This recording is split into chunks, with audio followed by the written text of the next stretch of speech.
South ఇండియాలోనే అతి తక్కువ ధరలకి రత్నాలను అందించే ఏకైక సంస్థ 6JVR. నమస్తే, నేను Keshav. Welcome to Suman TV. ఆంధ్రప్రదేశ్లో అధికార పార్టీకి అభ్యర్థుల విషయంలో కేసుల పరంపరలు ఇబ్బందికరంగా మారుతున్నాయి. ఇప్పటికే కడప ఎంపీ స్థానంలో బరిలో నిలిచినటువంటి అవినాష్ రెడ్డి కేసుల విషయంలో సొంత చెల్లెళ్ళు చేస్తున్నటువంటి రాజకీయ ఆరోపణలు ఇబ్బందికరంగా మారాయి. మరోవైపు తూర్పుగోదావరి జిల్లాలో, ఉమ్మడి తూర్పుగోదావరి జిల్లాలో 28 ఏళ్ల క్రితం జరిగినటువంటి ఒక ఘటన విషయంలో మండపేట అభ్యర్థి కూడా ఇవాళ ఇరుకును పడాల్సినటువంటి పరిస్థితి వచ్చింది. అసలు ఈ ఘటన పూర్వాపరాలు ఏంటి, ఎందుకు మండపేట వైసీపీ అభ్యర్థి తోట త్రిమూర్తులు కేసు విషయంలో ఇబ్బందికరమైన పరిస్థితులు ఎదుర్కొంటున్నారు, ఈ అంశాలను విశ్లేషించేటువంటి ప్రయత్నం చేద్దాం. మనతో పాటు అమరావతి బహుజన జేఏసీ ఫౌండర్ చైర్మన్ బాలకోటయ్య గారు ఉన్నారు. బాలకోటయ్య గారు నమస్కారం. నమస్కారం కేశవ్ గారు. బాలకోటయ్య గారు, ఏంటి ఈ ఘటనకి సంబంధించి? 28 ఏళ్ల క్రితం జరిగింది, 1996లో. ఇప్పుడు కోర్టు 28 ఏళ్ల తర్వాత జడ్జిమెంట్ ఇచ్చింది.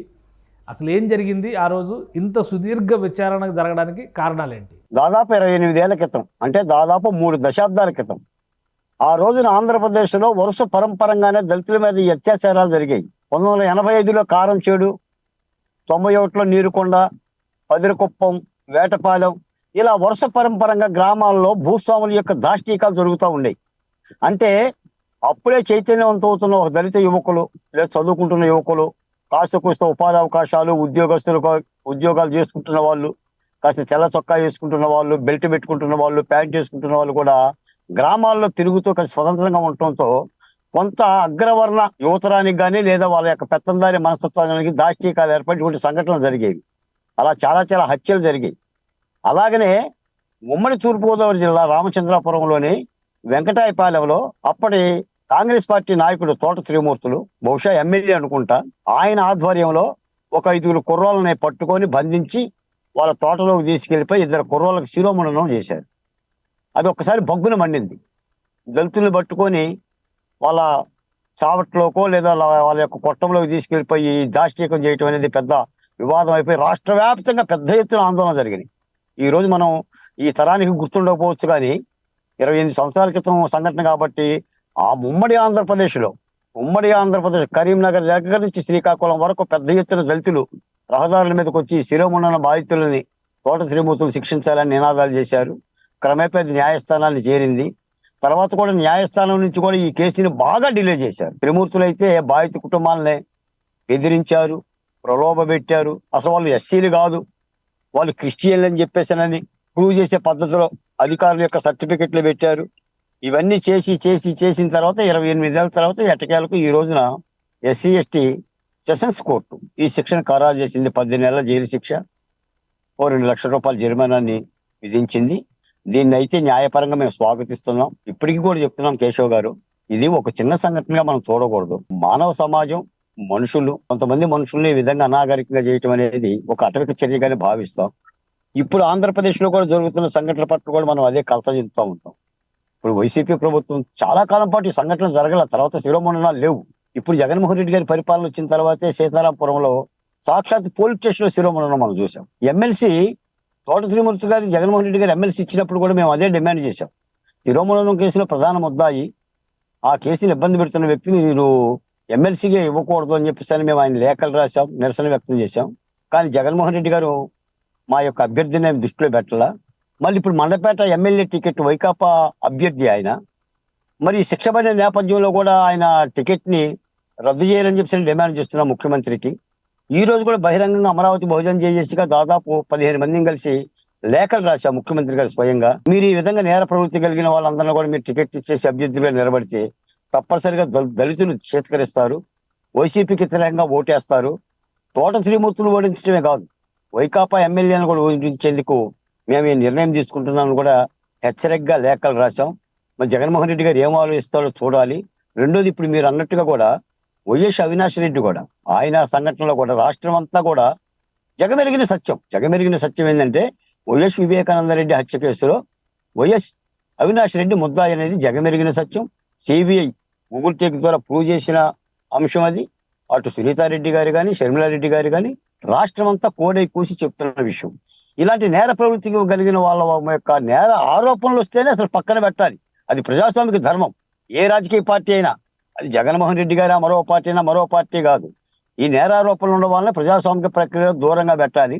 కానీ ఆ ప్రక్రియని పాటించటంలా గతంలో పాటించే వాళ్ళు ఏదేమైనా సరే మండపేట అభ్యర్థిత్వం చేసి తోట శ్రీమూర్తి గారిని తప్పించాలి.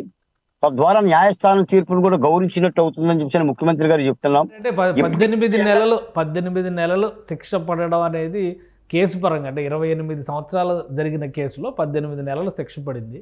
ఇప్పుడు చట్ట ప్రకారం చూస్తే కూడా ఎమ్మెల్యే అభ్యర్థిగా పోటీ చేసేటువంటి వాళ్ళకి 2 ఏళ్ల కంటే ఎక్కువ శిక్ష పడితే ఇబ్బందికరమైనటువంటి పరిస్థితులు ఉంటాయి. సో ఇది 2 ఏళ్ల లోపు ఉన్నటువంటి శిక్ష కాబట్టి టెక్నికల్గా కూడా ఏమి ఇబ్బందులు ఉండేటువంటి అవకాశం లేదు. కాబట్టి మీ అబ్జెక్షన్స్ని కానీ మీ విజ్ఞప్తిని కానీ వైఎస్ఆర్సీపీ కన్సిడరేషన్లోకి తీసుకోవాల్సినటువంటి అవసరం ఉండకపోవచ్చు కదా. ఇప్పుడు దీన్ని టెక్నికల్గా చూడటం కాదు కేశవ్ గారు, ఒక సామాజిక బాధ్యతగా న్యాయస్థానం ముద్దాయి నేర ప్రవృత్తి చేశాడని చెప్పి భావించింది. ఆ భావనని ఇక్కడ తీసుకోవాలి, ఆ ధర్మాన్ని పాటించాలి. అంతే తప్ప ఇది 2 సంవత్సరాలకు ముందు, 2 సంవత్సరాల లోపు ఉందా, 2 సంవత్సరాల పైన ఉందా? మనం ఎంతో మంది మాట్లాడుతున్నాం కదా, పార్లమెంటు అసెంబ్లీల్లో కూడా నేర ప్రవృత్తి కలిగిన వాళ్ళ సంఖ్య పెరిగిపోయింది. ఇంత శాతం మంది వాళ్ళు ఉన్నారు, ఇంత శాతం మంది వాళ్ళు ఉన్నారు మనం మాట్లాడుతున్నాం కదా. దీన్ని కట్టడి చేయటం కానీ కనీసం ఆ నైతిక ప్రమాణాలను పాటించడానికి ఒక రాజకీయ పార్టీ అధ్యక్షులుగా కానీ లేదా ముఖ్యమంత్రి తరహా వ్యక్తులకు కానీ అది గౌరవప్రదమైన అంశం. అది చేశారా చెందారా కాదు. అసలు గతంలో ఆరోపణలు వస్తేనే పక్కన పెట్టేవాళ్ళు, ఇప్పుడు అసలు ఎమ్మెల్సీ అనంతబాబు ఆయనే మీడియా సమావేశం పెట్టి నేనే చంపా సుబ్రహ్మణ్యాన్ని, నేనే చంపా అని చెప్పి అరిసి చెప్పినా కూడా ముఖ్యమంత్రి గారు బస్సులు వేసుకొని తిప్పుకుంటున్నాడు. అది ఆయన ఇజ్జత్తుకే వదలాలి, ఆయన ఇజ్జత్తుకి. తద్వారా ముఖ్యమంత్రి గారి వైఖరి కూడా అర్థమవుతుంది. ఈ రోజున ముఖ్యమంత్రి గారిని పదే మనం ఎందుకు విమర్శిస్తున్నాం, అనుమానం ఎందుకు పడుతున్నాం, ఎందుకు క్వశ్చన్ చేస్తున్నాం అంటే అటు అవినాష్ రెడ్డి గారి విషయంలో కానీ, లేదంటే ఇటు అనంతబాబు విషయంలో కానీ, త్రిమూర్తుల విషయంలో కానీ ఎక్కడ కూడా తప్పు చేసిన ఏ మంత్రి మీద కానీ, ఏ ఎంపీ మీద కానీ, ఏ ఎమ్మెల్యే మీద కానీ కనీసమైన తాకీదు జారీ చేయాల, కనీసం ఒక వార్నింగ్ ఇవ్వాలా, ఒక క్రమశిక్షణ చర్యలు తీసుకోవాలా, లేదా పదవి నుంచి తప్పించాలా. ఆయన ఏంటంటే మొత్తం ఆలీబాబా 40 దొంగలాగా పక్కన వేసుకొని తిరుగుతున్నాడు. కాబట్టి ముఖ్యమంత్రి గారి యొక్క పనితీరు ప్రశ్నార్థకం అవుతుంది. ఈ రోజున కూడా ఆంధ్రప్రదేశ్లో ఇన్ని సంఘటనలు ఎందుకు జరుగుతాయి?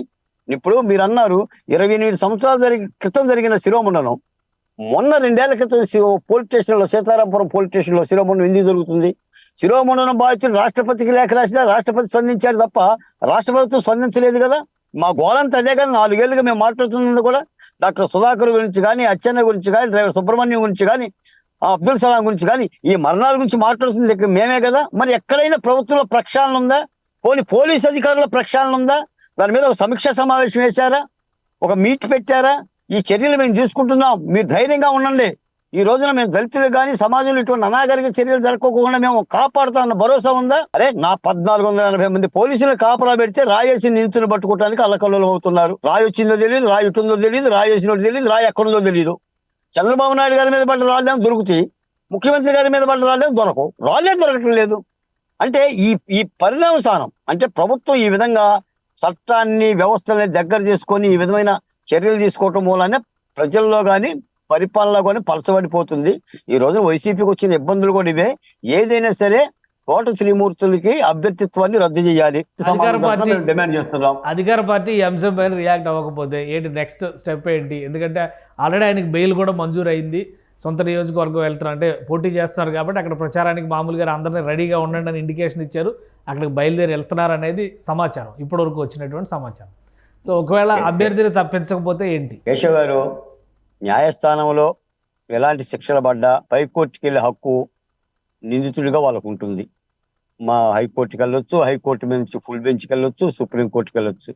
ఆఖరిగా సుప్రీంకోర్టు ఇచ్చిన తీర్పు అవుతుంది. మనం అమరావతి విషయంలో చూసాం కదా, లేదా ఇప్పుడున్న వివేకానంద రెడ్డి హత్య కేసులో చూసాం కదా. కాబట్టి ఆయనకున్న న్యాయ వ్యవస్థలో ఆయనకున్న వెసులుబాటు, ఆయన పని ఆయన చేసుకుంటున్నాడు. నేనేమంటానంటే ముఖ్యమంత్రి గారే ఆయన ఆపాలి, బరిలో నిలబడకుండా ఒక నైతిక బాధ్యత కాపాలి. ఇది దళితులను గాయపరిచే సంఘటన అవుతుంది, తప్పనిసరిగా ముఖ్యమంత్రి పరిశీలించాలంటున్నా. అభ్యర్థి ఏముంది, అభ్యర్థి చెప్పుకుంటారు. అసలు నేను ఆయన నేరం చేయలేదని కదా ఇప్పటి వరకు చెప్పింది. 28 సంవత్సరాలు ఈ కేసు విషయంలో ఇంత సుదీర్ఘ విచారణ జరిగింది. ఇప్పుడు మీరు కొన్ని ఆరోపణలు చేశారు, డాక్టర్ సుధాకర్ దగ్గర నుంచి తీసుకుంటే ఈ ఘటనలన్నిటికీ సంబంధించి ఇట్లాంటి కేసులు, అట్రాసిటీ కేసులు కూడా వాటిని పరిష్కరించాలంటే ఎంత సమయం పడుతుంది? ఈ కేసు అటువంటి బాధితుల విషయంలో ఎలాంటి భరోసా ఇవ్వగలిగిందా? అసలు చట్టం చాలా పకడ్బందీగా ఉంటుంది కేశవ్ గారు.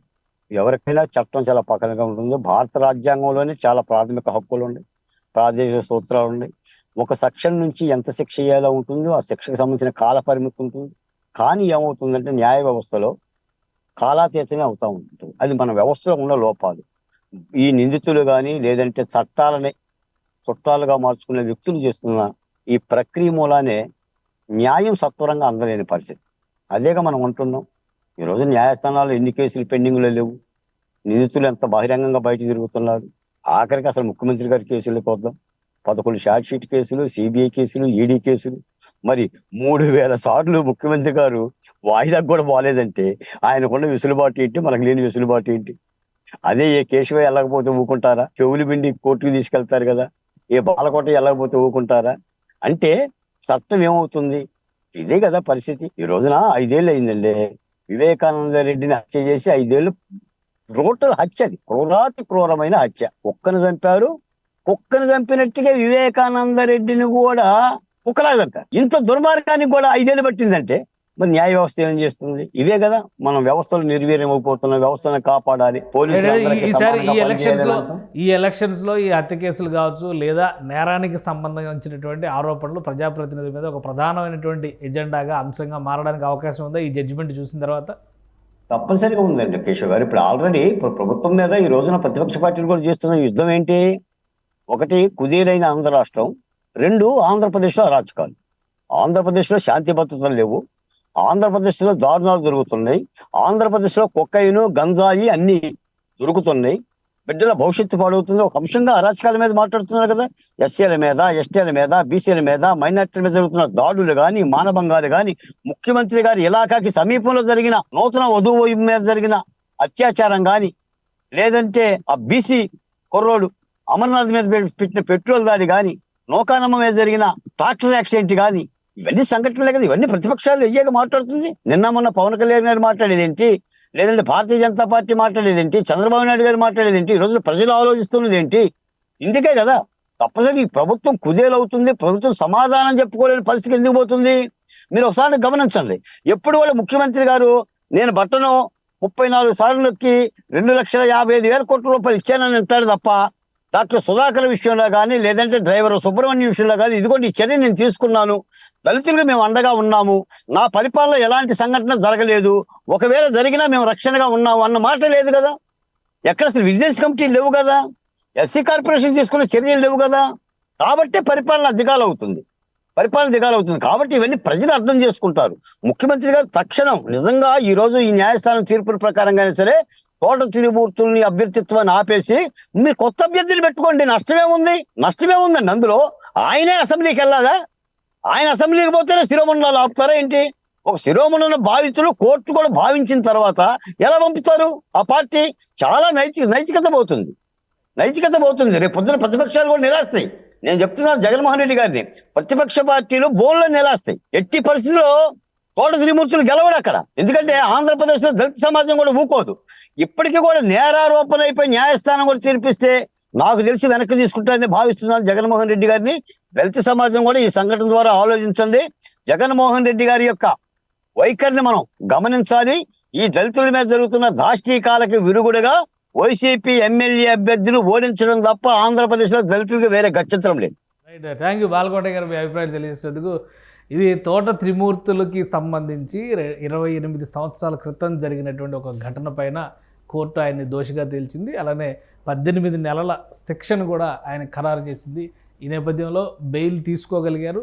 పైకోర్టులో అప్పీల్ చేసుకుంటున్నారు. ఈ క్రమంలోనే ఆయన మండపేట ఎమ్మెల్యే అభ్యర్థిగా వైసీపీ నుంచి బరిలో నిలుస్తున్నారు. అయితే దోషిగా తేలినటువంటి నేపథ్యంలో ఆయన అభ్యర్థిత్వాన్ని ఉపసంహరించాలనేటువంటి డిమాండ్ని బహుజన జేఏసీ తరఫున బాలకోట చేస్తారు. ఇది special discussion. Keep watching. Suman టీవీలో మీ పర్సనల్ అండ్ బిజినెస్ ప్రమోషన్స్ కోసం కింది నెంబర్కి కాంటాక్ట్ చేయండి.